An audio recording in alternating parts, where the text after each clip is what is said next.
Quality और consistent performance के लिए सिर्फ सिल्वर पंप्स एंड मोटर्स, नाम याद रखना। નમસ્કાર, અમારી વિશેષ રજૂઆત સાથે હું છું જીગર। અમદાવાદમાં વકફ બોર્ડ મુદ્દે મળેલી જેપીસીની બેઠકમાં ગૃહ રાજ્યમંત્રી હર્ષ સંઘવી અને અસદુદ્દીન ઓવૈસી વચ્ચે જબરદસ્ત શાબ્દિક સંઘર્ષ થયો। વકફ સંશોધન બિલ માટે રચાયેલી જોઈન્ટ પાર્લામેન્ટરી કમિટી સામે દરેકે પોતાનો પક્ષ રજૂ કરવાનો હતો, પણ અહીં અસદુદ્દીન ઓવૈસી પોતાની આદત પ્રમાણે બોલવા लाग्યા અને કહ્યું કે વકફ એ અમારો મૂળભૂત અધિકાર છે। ઓવૈસીને જેટલું બોલવાનું હતું એટલું બોલી લીધું। સામે છેડે હર્ષ સંઘવી રાહ જોઈને બેઠા હતા અને પછી હર્ષ સંઘવીએ ઓવૈસીની બોલતી બંધ કરી નાખી।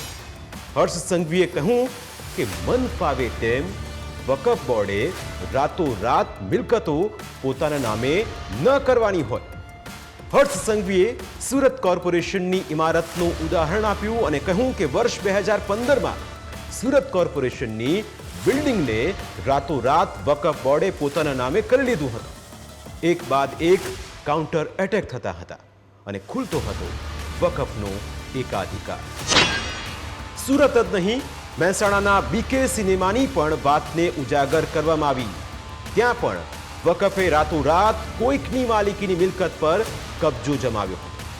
હર્ષ સંઘવીએ જેપીસીની બેઠકમાં આકરા અંદાજમાં ઓવીસી પર રીતસરના વરસી પડ્યા અને કહ્યું કે તમે જો તેને આસ્થા સાથે જોડતા હો તો દ્વારકા અમારા માટે શ્રદ્ધાનો વિષય છે। તમે તો ત્યાં પણ જગ્યા પચાવી પાડી છે।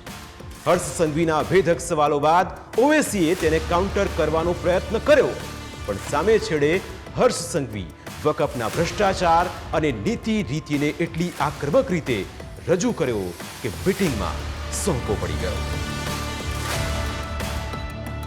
અમારી વિશેષ રજૂઆતમાં અત્યારે બસ આટલું જ। ફરી મળીશું આપને સ્પર્શતા મુદ્દા સાથે। ત્યાં સુધી રજા આપશો। નમસ્કાર।